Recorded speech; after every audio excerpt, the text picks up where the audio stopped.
તો આજે આપણે જાણીશું બીટરૂટ પાસ્તાની રેસીપી વિશે, જે ખૂબ જ સરળ છે.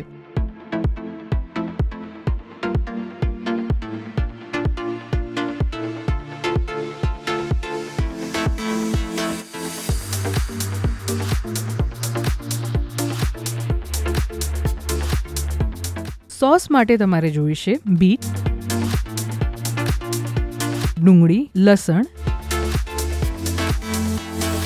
થોડા બેસિલ્સ એટલે કે તુલસી, અખરોટ, મીઠું અને મરી. થોડું પાણી નાખીને આ બધા જ ઇન્ગ્રેડિયન્ટ્સને બ્લેન્ડ કરીશું. બ્લેન્ડેડ મિશ્રણ કંઈક આવું દેખાશે. તેમાં થોડું વધુ પાણી ઉમેરીને સ્વાદ અનુસાર મીઠું અને મરી ઉમેરીશું. આપણે તેમાં થોડી ન્યુટ્રિશિયસ યીસ્ટ પણ ઉમેરીશું. થોડી તાહિના. આ સોસને થોડું ચડવા દો.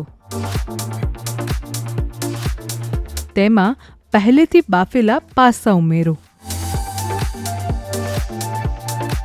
થોડા તાજા બેસિલ લીવ્સ પણ ઉમેરો. છેલ્લે આપણે અખરોટ ઉમેરીશું થોડા ક્રંચ માટે.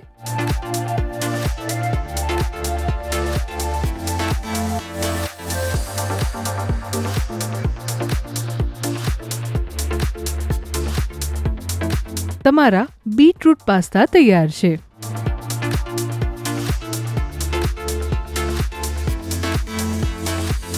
રોશની સંઘવી, કે જે ન્યુટ્રિશનિસ્ટ અને ટ્રાન્સફોર્મેશન સ્પેશિયાલિસ્ટ છે, તે જણાવે છે, બીટરૂટ પાસ્તા મારા ફેવરિટ છે. આ રેસીપી મારા સાપ્તાહિક મેનુમાં ઘણીવાર હોય છે, કેમ કે તેમાં બીટ વધારે પ્રમાણમાં હોય છે અને તેમાં નાઇટ્રેટ પણ વધારે હોય છે, જે શરીરમાં નાઇટ્રિક ઓક્સાઇડમાં રૂપાંતરિત થાય છે.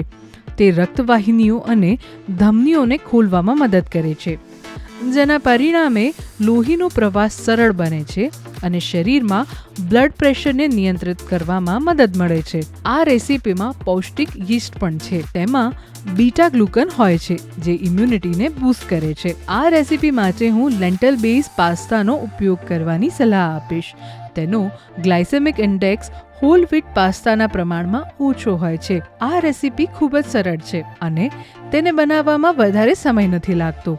જો તેને તમે વ્હીટ બ્રેડ સાથે લેશો તો એક સરસ ભોજનનો વિકલ્પ તૈયાર થઈ જશે.